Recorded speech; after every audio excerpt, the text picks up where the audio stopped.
Ya, Assalamualaikum warahmatullahi wabarakatuh. Jadi, saya Pak Choi. Pada hari ini saya akan membahas tentang love language atau bahasa cinta. Apa sih bahasa cinta itu? Jadi sebenarnya bahasa cinta itu dirumuskan oleh Dr. Gary Chapman. Ya, di beberapa bukunya dia banyak sekali menuliskan tentang love language. Nah, seberapa pentingkah love language ini untuk kita? Ya, terutama kalau Anda ya berinteraksi dengan orang lain atau dengan pasangan Anda, maka love language mungkin penting untuk Anda kuasai. Ya, itu. Jadi, saya akan mengupas tentang love language bersama Chat GPT. Apa penjelasan Chat GPT tentang love language? Kita simak ya berikut ini. Baik, kita akan berikan pertanyaan kepada ChatGPT. Ya, kita mulai dari pertanyaan jelaskan tentang love language dari Gary Chapman, ya, Dr. Gary Chapman. Maka kemudian penjelasan dari ChatGPT menyatakan bahwa love language atau bahasa cinta adalah konsep yang diperkenalkan oleh Dr. Gary Chapman melalui bukunya yang terkenal berjudul The Five Love Languages, atau dalam bahasa Indonesianya disebut sebagai 5 bahasa cinta. Konsep ini membahas tentang cara-cara berbeda di mana seseorang dapat menyatakan dan menerima cinta. Dr. Gary Chapman berpendapat bahwa setiap individu memiliki preferensi atau bahasa tertentu untuk bisa menerima ungkapan cinta. Dan jika kita memahami bahasa cinta pasangan kita, kita dapat membangun hubungan yang lebih kuat dan memuaskan. Berikut adalah 5 bahasa cinta yang diidentifikasi oleh Dr. Gary Chapman. Yang pertama adalah word of affirmation atau pujian dan ucapan positif. Jadi beberapa orang merasa dicintai melalui kata-kata pujian, pengakuan, atau ucapan positif. Ungkapan verbal seperti kata-kata pujian, kata-kata positif, atau ucapan terima kasih dapat memberikan kepuasan emosional kepada mereka yang menggunakan bahasa cinta ini. Jadi kalau dalam keluarga misalkan ketika seorang anak diberikan uang saku oleh bapaknya atau ibunya, maka dia bilang terima kasih. Ya, itu bagian dari ungkapan bahwa dia menghargai ya dan menyayangi kedua orang tuanya. Atau misalnya juga ya ketika kemudian si istrinya mengambilkan makanan, ya maka kemudian si suami akan bilang terima kasih sudah dimasakkan, terima kasih. Ya, ya, jadi atau misalnya juga bisa berupa pujian ya ketika kemudian pasangan kita menggunakan pakaian yang tampak jauh lebih baik ya dari pilihannya misalkan, maka kita bilang kok ini pakainya keren ya, ya ini beli di mana gitu. Kemudian yang kedua, menurut Dr. Gary Chapman, act of service, tindakan pengorbanan.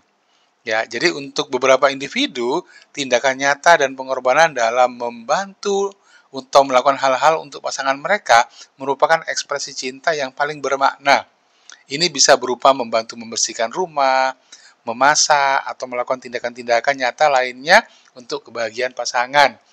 Misalnya nih, rumah lagi berantakan, maka kemudian seorang suami punya dua pilihan. Apakah dia akan marah-marah atau kemudian dia akan bertindak untuk membereskan rumah. Piring belum dicuci misalkan, maka kemudian si suami akan membereskan piring yang belum dicuci tersebut. Maka kemudian si istri akan melihat bahwa suaminya ya adalah orang yang bisa diandalkan atau membantu dirinya. Ya, atau kalau misalkan seorang pasangan di dalam pasangan misalnya ketika Anda menyeberang jalan misalnya. Ya, jadi kalau misalkan dia nyebrang maka dia akan berada di sebelah kanannya. Ya, itu bisa juga seperti itu. Jadi si istri akan melihat atau pasangan akan melihat bahwa suaminya adalah orang yang siap untuk melindungi dirinya. Ya, atau ketika kemudian si istri meminta sesuatu untuk dibelikan apa misalkan, maka si suami ya walaupun dia lelah, dia berangkat juga untuk bisa ya memenuhi kebutuhan dari si istri walaupun dia tanpa lelah. Oke, yang ketiga menurut Dr. Gary Chapman, ya receiving gift, menerima hadiah. Ya, jadi beberapa orang menyukai simbol fisik cinta dalam bentuk hadiah. Hadiah tidak perlu mahal atau besar, yang penting adalah simbolisme dan perhatian yang terkandung di dalamnya. Orang yang menggunakan bahasa cinta ini merasa dicintai melalui persembahan fisik. Jadi ketika Anda jalan-jalan, Anda pulang bawa oleh-oleh, atau Anda pulang dari kantor, ya maka bukan masalah harganya, bukan masalah nilainya, tapi ketika Anda rela untuk memberikan hadiah, itu sudah merupakan pernyataan cinta. Itu mengapa kemudian ya memberi ya itu adalah hal yang paling mudah orang lihat sebagai bagian dari perasaan atau perhatian dan cinta. Oke ya. Yang keempat, quality time ya, waktu berkualitas. Ini berfokus pada pemberian perhatian dan kehadiran sepenuh hati saat bersama. Ya, untuk individu dengan bahasa cinta ini, waktu yang berkualitas bersama pasangan mereka tanpa gangguan dan distraksi menjadi cara yang paling penting untuk menyatakan cinta. Maka beberapa orang menyatakan cinta dengan cara atau kebutuhan cintanya dengan cara berkumpul bersama. Kalau kemudian Anda sedang makan bersama atau di rumah ya atau sedang jalan-jalan, maka jangan terlalu banyak Anda membuka handphone Anda. Ya, luangkan waktu Anda untuk bisa bermanfaat atau manfaatkan waktu atau quality time tersebut bersama keluarga atau pasangan Anda. Yang kelima, physical touch atau sentuhan fisik. Ya, kalau di dalam beberapa ilmu komunikasi itu disebut sebagai haptic communication. Ya, sentuhan fisik seperti pelukan, ciuman, atau kontak fisik, ya atau sekedar berpegangan tangan, misalkan, menjadi sarana ekspresi cinta bagi beberapa orang. Mereka merasa dekat dan terhubung melalui sentuhan-sentuhan ini. Jadi ketika Anda berangkat kerja, misalnya, apakah Anda cium tangan, ataukah Anda memeluk istri Anda atau pasangan Anda. Jadi salaman atau sentuhan fisik bisa menjadi bagian dari ekspresi cinta. Ya, apalagi kalau Anda adalah suami istri, kedekatan fisik ya dan sentuhan fisik itu menjadi simbol bahwa Anda adalah bagian orang yang bersama. Kemudian penting untuk diingat bahwa tidak ada satu bahasa cinta yang lebih baik daripada yang lain. Dan setiap orang dapat memiliki kombinasi dari beberapa bahasa cinta. Penting bagi pasangan untuk saling berkomunikasi dan memahami bahasa cinta masing-masing agar hubungan dapat berkembang dan bertahan. Itu dari ChatGPT ya. Jadi sekali lagi bahwa setiap orang ya dari kelima hal tersebut tadi apa saja lima tadi? Yang pertama adalah word of affirmation, act of service, ya receiving gift, kemudian quality time, serta yang terakhir adalah physical touch. Ya, masing-masing orang memiliki kebutuhan untuk bisa mengekspresikan perasaan cinta. Oke. Pertanyaan berikutnya adalah, dari kelima love language tersebut, mana yang paling utama? Maka, kata ChatGPT, penting untuk diingat bahwa preferensi bahasa cinta dapat bervariasi antara individu. Tidak ada jawaban yang benar atau salah mengenai bahasa cinta yang paling utama, karena ini bersifat pribadi dan unik untuk setiap orang. Jadi seperti yang saya sampaikan, bahwa setiap orang bisa saja kemudian lebih mengutamakan physical touch daripada menerima hadiah. Setiap individu mungkin memiliki satu atau dua bahasa cinta yang dominan, namun kombinasi dan tingkat kepentingan bisa berbeda. Jadi, Dr. Gary Chapman menyatakan bahwa penting untuk mengetahui dan memahami bahasa cinta pasangan Anda. Ini dapat dicapai melalui komunikasi terbuka dan empati. Pasangan dapat berbicara satu sama lain tentang preferensi, kebutuhan, dan harapan mereka terkait ekspresi cinta. Penting juga untuk menyadari bahwa preferensi bahasa cinta seorang dapat berubah seiring waktu atau dalam situasi tertentu. Misalnya, pada waktu awal pacaran, mungkin ya Anda tidak terlalu memikirkan materi. Pokoknya kata love, ya kata sayang, ya kata I need you, I miss you, dan seterusnya, itu sudah bisa mewakili kebutuhan akan bahasa cinta. Tapi ketika Anda sudah berkeluarga, maka kemudian mungkin ya hadiah atau materi merupakan simbol dari ya bagaimana bahasa cinta bisa diterapkan. Jadi oleh karena itu terus berkomunikasi dan bersikap sensitif terhadap perubahan dalam kebutuhan pasangan dapat membantu memperkuat hubungan. Jika Anda atau pasangan Anda belum tahu bahasa cinta yang paling dominan, ya jadi saya kira penting untuk membaca buku The Five Love Languages dari Dr. Gary Chapman. Oke, pertanyaan berikutnya, bagaimana menggunakan love languages untuk pendekatan atau PDKT nih? Maka ada beberapa hal yang disampaikan di sini ya. Jadi menggunakan konsep love languages dalam hubungan dapat membantu memperkuat ikatan emosional antara pasangan dan meningkatkan kualitas hubungan. Berikut adalah beberapa langkah yang dapat Anda ambil untuk menggunakan love language secara efektif, kata ChatGPT.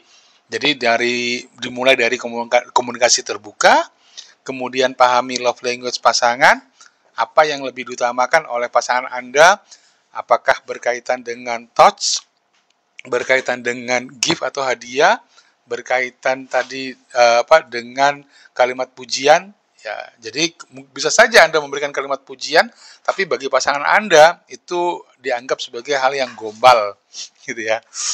Kemudian terapkan love language, ya. Love language tersebut bisa Anda terapkan mulai dari misalkan yang paling sederhana dengan cara memberikan pujian kepada pasangan kita. Sampai pada yang paling berat mungkin ya, yaitu dengan memberikan hadiah yang mungkin cukup punya makna atau punya nilai. Oke. Kemudian pentingkan waktu kualitas atau quality time ya. Ini juga menjadi hal yang penting ya, terutama bagi Anda yang LDR-an nih. LDR ini penting banget ya. Kenapa? Karena kadang-kadang karena jarak yang jauh, kemudian juga tidak pernah bertemu secara langsung ya dan melakukan physical touch, maka ini juga bisa menjadi ya penyebab dari matinya perasaan cinta. Kemudian yang kelima, konsisten dan fleksibel ya. Tentu saja bahwa dalam hal ini ya kita bisa menerapkan ya atau mengekspresikan cinta melalui bahasa yang dipilih. Ya, tentu saja bahwa sesuai dengan waktu, apa sih yang kira-kira penting untuk bisa diterapkan? Ya, jangan hanya pujian aja, tapi kemudian juga tidak menerapkan 4 hal yang lainnya. Nah, ini yang keenam tadi ya. Jadi berikan hadiah yang bermakna. Ya, sesekali kemudian Anda menyiapkan anggaran untuk bisa memberikan hadiah yang punya nilai. Apa yang disukai oleh pasangan Anda misalnya. Dia ternyata suka sepatu.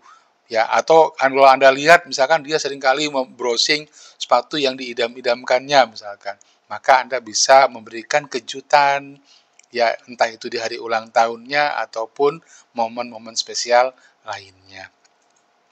Berkomunikasi terus-menerus. Sekali lagi bahwa komunikasi adalah kunci. Maka love languages adalah bagian dari bagaimana menggunakan ilmu komunikasi untuk mempererat hubungan Anda dengan pasangan Anda. Jadi, menggunakan love languages membutuhkan kesadaran dan kesungguhan untuk memahami dan merespon kebutuhan emosional pasangan Anda. Dengan melakukan ini, Anda dapat membangun hubungan yang lebih sehat dan lebih bermakna. Pertanyaan berikutnya, ya, bagaimana bila ada perbedaan kebutuhan love language pada pasangan?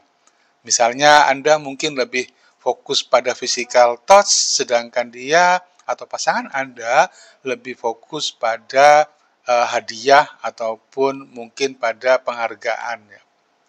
Baik, perbedaan dalam love languages antara pasangan adalah hal yang umum dalam hubungan. Namun, penting untuk menemukan cara untuk menghormati dan memenuhi kebutuhan masing-masing tanpa merasa terbebani. Berikut ini adalah beberapa langkah yang dapat diambil jika ada perbedaan kebutuhan love languages dalam hubungan.